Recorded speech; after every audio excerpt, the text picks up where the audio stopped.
নেতারা তাদের তো হাই ফাই ব্যাপার, তারা এই ছোট্ট একটা পাখির বাক্সা হেলিকপ্টার নিয়ে ঘোরে না। এটাই আপনি যখন বসবেন দেখবেন আগুনের হলকা, তার থেকে বাইরের হাওয়া পাওয়া যায় খোলা থাকলে। আর তারা তো 10 স্টার, সব সুবিধে পায়। চিফ মিনিস্টাররা কিছু পায় না ইলেকশনের সময়, এমনকি হেলিকপ্টারটাও পার্টি থেকে ভাড়া করতে হয়। আর প্রাইম মিনিস্টার মানে যুদ্ধ জাহাজ থেকে শুরু করে প্রতিরক্ষা থেকে শুরু করে হাজার হাজার কোটি টাকা খরচ করে ওনার সুরক্ষার জন্য লাট সাহেব আসছেন, মিটিং করছেন, মিথ্যে কথা বলছেন, ভাষণ দিচ্ছেন আর চলে যাচ্ছেন। আপনারা বলুন তো কি লাভ? ওই ছেলেটাকে ভোট দিয়ে আমি ওর নাম বলতে চাই না, কার জন্য কি করেছেন? সন্দেশখালীর মা বোনেরা নয়, দুটো ভিক্ষে দিয়েছেন, তাদের জানতে দেননি তাদের হাত দিয়ে কি লিখিয়েছেন। লজ্জা করে না? মহিলাদের কলঙ্ক। আমি সব প্রশাসনকে বলবো রাজ্য জুড়ে টেক কেয়ার। সন্দেশখালী ব্যর্থ হওয়ার পর বিজেপির এটাই প্ল্যান, মন্দিরে মন্দিরে গিয়ে দেবতাদের মূর্তি সরিয়ে দিয়ে হিন্দু মুসলমান করা। এটা করতে দেবেন না, কোনো জায়গায় যেন না হয়।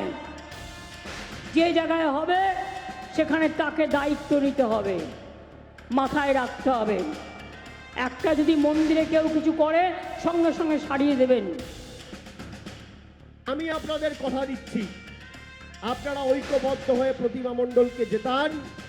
আগামী 3 মাসের মধ্যে 30 কিলোমিটার নতুন গ্রামীণ রাস্তা তৈরি করার কথা আমি আজকে আপনাদের দিয়ে যাচ্ছি।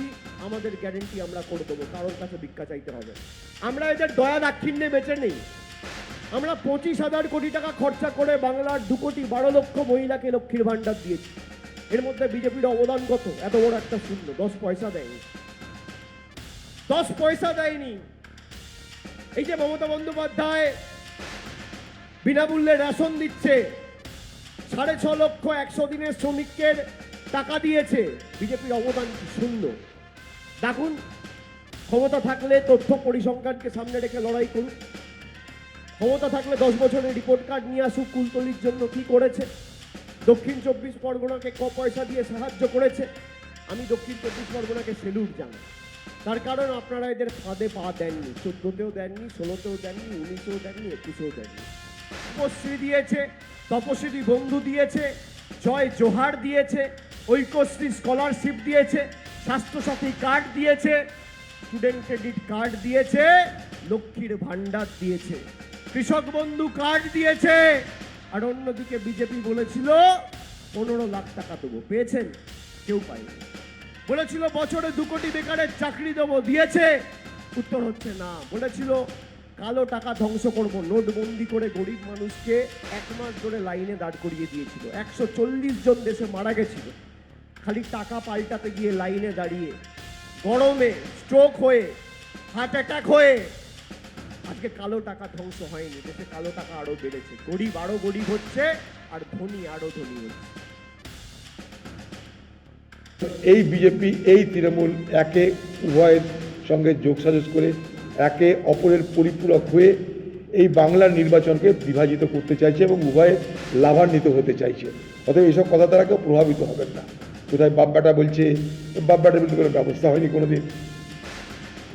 কোথাও খোকাবাবুর কথা বলছে, খোকাবাবুর বিরুদ্ধে জবরদস্ত কোনো প্রার্থী হলো না। খোকাবাবুর বিরুদ্ধে কোনো শক্তিশালী প্রার্থী হলো না কেন বিজেপির পক্ষ থেকে? জানতে চাই আমরা। বিজেপিতে এত নেতা মন্ত্রী শান্তি আছে, তো খোকাবাবুর বিরুদ্ধে নরম প্রার্থী হলো কেন? এটার মধ্যে দিয়ে কী ইঙ্গিত দিচ্ছে? ইঙ্গিত স্পষ্ট, সমঝোতা।